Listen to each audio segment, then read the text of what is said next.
तो सबसे पहली बात ये रहती है कि डायबिटिक पेशेंट में कई बार हाइपोग्लाइसीमिया कंडीशन वाइज डेवलप होने के चांसेस रहते हैं।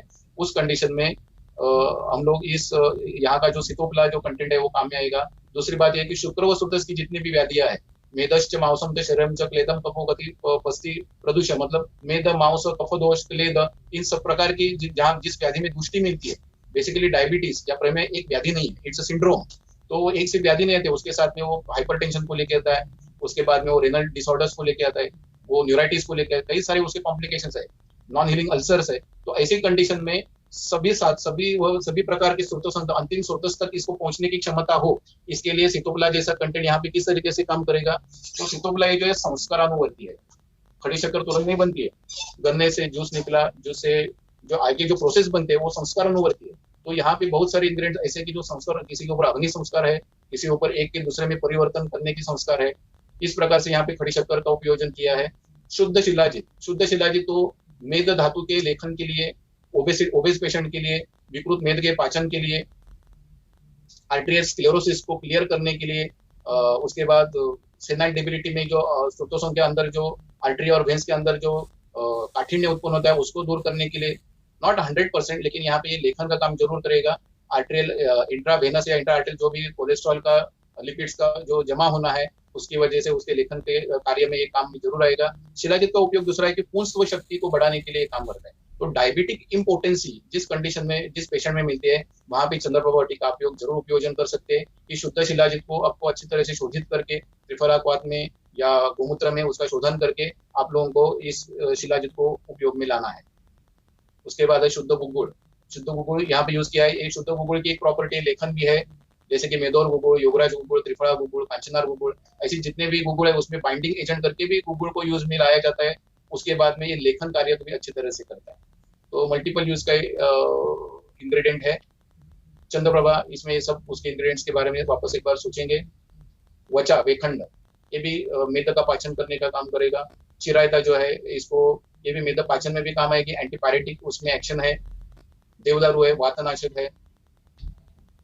सेनाइल डेबिलिटी, मायलजिया, जहाँ पे मसल पेन है वहां पे देवदारू, शिलाजित, गुगुड़ ये यहाँ पे काम करेंगे। ये हरिद्रा, अतिविषा, दारू हरिद्रा, ये सब इंग्रेडिएंट्स है। या एंटी डायबिटिक हाइपोग्लाइसेमिक एजेंट करके हम लोगों को इसको यूज करना चाहिए। उसके बाद विभितक आमल की, ये जो द्रव्य है सौम्य रेचक करके यहाँ पे काम में आएंगे। विडंग जो है, विडंग की खासियत ये रहती है कि एंटी हेलमेंथिक है, क्रूमिग्न है, लेकिन क्रूमिग्न यूटीआई के कंडीशन में भी ये क्रूमिग्न करके काम करेगा, ना कि सिर्फ इंटेस्टाइनल आंतरिक जो कृमि है उसके लिए काम करेगा। स्वर्णमाक्षिक भस्म, शरीर को यहाँ पे जो न्यूराइटिक जो चेंजेस होती है, डायबिटिक न्यूरोपैथी जो डेवलप होती है, डायबिटिक न्यूरोपैथी, उसमें स्वर्णमाक्षिक भस्म का उपयोजन होगा। सज्जिक्षार, यवक्षार, ये जो है यहाँ पे रेनल कैलकुलस में भी उसका भेदन करने के लिए, मेद का पाचन करने के लिए, मूत्रशोथेस के अवरोध कम करने के लिए इन द्रव्यों का उपयोजन हो जाता है। तो इस प्रकार से ये चंद्रप्रभा का उपयोग है। इसकी औषधि मात्रा 1 से 4 गुंजा। दुष्यम देशम बलम कालम अनलम प्रकृतिम वया, मतलब पेशेंट का वय कितना है, उसकी पाचन शक्ति कितनी है, उसको और किसी ड्रग की एलर्जी तो नहीं है, उसके पहले उसने कभी चंद्रवटी का सेवन किया था कि नहीं, ऐसा कोई मान के न चले कि आयुर्वेदिक ड्रग है, कौन सी भी कितने भी मात्रा में ले सकते हैं, उसका कोई एडीआर, कोई एडवर्स ड्रग रिएक्शन नहीं मिलेगी। ये बात ना समझे। Generally in my practice I use this Chandraprabhavati in UTI, in diabetic impotency. Diabetic impotency में आपको एक ध्यान में रखना है कि चंद्रप्रभावटी शिलाजित का कल्प है, गुगुड़ का कल्प है। तो अगर आप किसी पेट्री डिश में या किसी आप ग्लास के डिश में सुवर्णराज वंगेश्वर फाइन पाउडर करके अगर आप लेते हैं, जो कुपीपक्व रसायन है, वंग से रिलेटेड है, उसमें सुवर्ण तो उसमें कुछ भी नहीं है, सोने जैसा दिखता है, चमकता है, इसके लिए उसको सुवर्णराज कहते हैं, लेकिन उसमें है मेन वंग, तो जो शुक्र सदस्य के ऊपर काम करता है। तो डायबिटिक इम्पोर्टेंसी के जो भी पेशेंट्स है, उन पेशेंट को अगर आपको आपका खुद का योग देना है तो उसमें चंद्रप्रभावटी की जो टैबलेट्स है, जो गुटी वटी है, वो आप उस सुवर्णराज वंगेश्वर में मिक्स करके रखे, किसी बॉटल में, ग्लास बॉटल में भर के रखे, और उसकी वजह एक वटी के ऊपर नियर अबाउट 30 to 40 मिलीग्राम इतना कोटिंग सुवर्णराज वंगेश्वर का हो जाता है। तो आपको उस पेशेंट को, डायबिटिक इम्पोर्टेंसी के जो पेशेंट है, नपुंसकत्व के जो पेशेंट है ड्यू टू डायबिटीज, ऐसे पेशेंट में 240 मिलीग्राम की, मतलब 2 गुंजा की टैबलेट दिन में 2 बार आप दे सकते हैं। या 120 की अगर आप टैबलेट बनाते 125 मिलीग्राम की, मार्केट में जो चंद्रप्रभावटी मिलती है उसको 50 मिलीग्राम की टैबलेट मिलती है। तो ऐसे एक एक टैबलेट विद सुवर्णराज वंगेश्वर दिन में 3 बार दे सकते हैं या 2 बार दे सकते हैं। So this is very useful. थोड़ा इंडिकेशन के बारे में वापस देखते हैं। ग्रंथिम अर्बुदम, अर्बुद में जो यूट्राइन जितने भी फाइब्रॉइड्स वगैरह जो है, ऐसी कंडीशन में ग्रंथि में हम लोग यहाँ पे प्रैक्टिस में इसका यूज किया जाता है। इसकी औषधि मात्रा 2 गुंजा दिन में 2 बार दे सकते हैं। अंतर्वृद्धि, यहाँ पे अंतर्वृद्धि का मीनिंग जो आप है वो हर्निया जैसी व्याधि में हम लोग यहाँ पे समझेंगे, उसका हम अभिप्रेत मीनिंग वो है अंतर्वृद्धि हर्निएशन। तो मसल का जो लूजनेस है इंग्वाइनल कैनल में, ऐसी कंडीशन में भी हम चंद्रप्रभा टी का उपयोजन कर सकते हैं। कटिशूल में उपयोग में क्यों आएगा, बैकएक में, लो बैकएक में यूजफुल क्यों होगा? कटिशूल तो 2-3 बार चीजों की वजह से होता है। एक तो रेनल कैलकुलस, दूसरी कटिशूल जो है लंबोसैक्रल एरिया में जो पेन रहता है, वहां पे शिलाजीत जो है वो शिलाजीत एक कार्टिलेजेस के ऊपर और जॉइंट के ऊपर, आर्थराइटिस में कार्टिलेज के ऊपर बोलते हैं, टेंडन के ऊपर जो डिसऑर्डर्स है वहां पे काम करेगा। श्वास का, विचर्चिका, स्किन डिसऑर्डर्स में इस कल्प का बहुत उपयोग है। विचर्चिका के जैसे मतलब एक्जिमेटस जितने भी पैचेस है वो स्किन डिसऑर्डर्स को हम लोग यहाँ पे लेना चाहिए। हाइड्रोसिल अंडवृद्धि जहाँ पे बुलाया हाइड्रोसिल, वहां पे हम लोग माइल्ड डायूरेटिक भी है ये कल्प, इसके लिए उसको लेना चाहिए।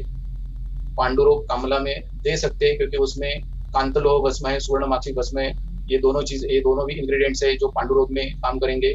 उसके बाद कुष्ठा, अर्श के ऊपर अभी चंद्रप्रभा इसके जो इंग्रेडिएंट्स है जिसमें शिलाजीत है, गुगुड़ है, तो ऐसी कंडीशन में हमको क्यों देना चाहिए अर्श में? तो अर्श जो व्याधि है, हमें कभी भी कोई भी ड्रग आप आपके हिसाब से यूज कर सकते हैं, लेकिन आपको जिस डिसीज को आप ट्रीट करने के लिए जा रहे हैं, जिस व्याधि को आप ट्रीट करने के लिए जा रहे हैं, वो व्याधि के अवयव का गर्भ शरीर क्या है उसके बारे में हमको सोचना है। तो अर्श जो व्याधि है वो गुदक की व्याधि है। अभी अर्श व्याधि दूसरी क्या है, हेमोरॉइडल वेन्स है वहां पे। तो सिरा की उत्पत्ति क्या है, मेधसः स्नेहम आदाय सिरा स्नायुतम अपनयत सिराणाम तुम मधुपाकः स्नायुनाम च तथाकरः। बराबर है। तो इसका मतलब है कि हम लोगों को वहां पे ऐसा कल्प यूज करना चाहिए जो सिरा के ऊपर काम करे, मेध धातु के ऊपर काम करे। तो ऐसे द्रव्यों में, ऐसे कल्प में हम लोगों को Chandraprabhavati is a drug of choice, Arogyavardhini is a drug of choice, Arshakutharas is a drug of choice, और वहां पे उसके साथ में कोई ना कोई वातानुलोमन जरूर देना है। तो इसके लिए अर्श जैसी व्याधि में भी हम लोग यहाँ पे चंद्रप्रभा टी का उपयोग कर सकते हैं। रादर गुदकंडू इस पर या बॉडी के ऊपर किधर भी मेद की वजह से, फैट्स की वजह से, क्योंकि कंडू ये जो मेन लक्षण है वो पित्त की व्याधि में भी मिलता है, एलर्जिक अर्टिकेरिया, लेकिन वहां पे इसका हम उपयोजन न करें।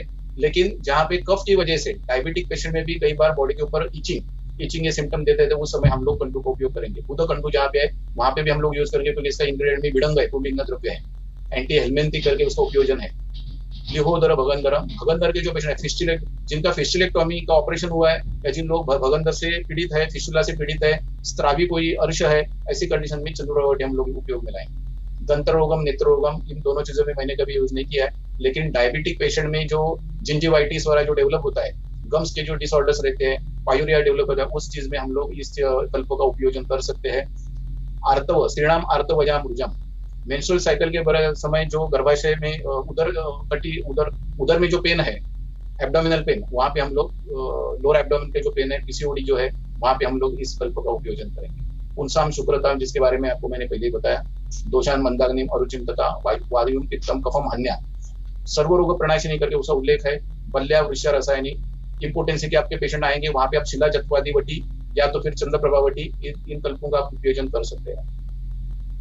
चंद्रप्रभायाम वर्षेषु चतुष्षाण विधीयते, तो ये सब उल्लेख है। ये शरीर को प्रभा देने वाला कल्प है, या तो फिर उसमें चंद्रप्रभा मतलब कचूर जैसा इंग्रेडिएंट का यहाँ पे उपयोजन किया, इसके लिए चंद्रप्रभावटी का हम चंद्रप्रभावटी कहते हैं। और तो और ल्यूकोरिया जैसे पेशेंट है, गर्भाशय या योनिगत जितने भी स्त्राव है, ऐसे हर एक व्याधि में ल्यूकोरिया है।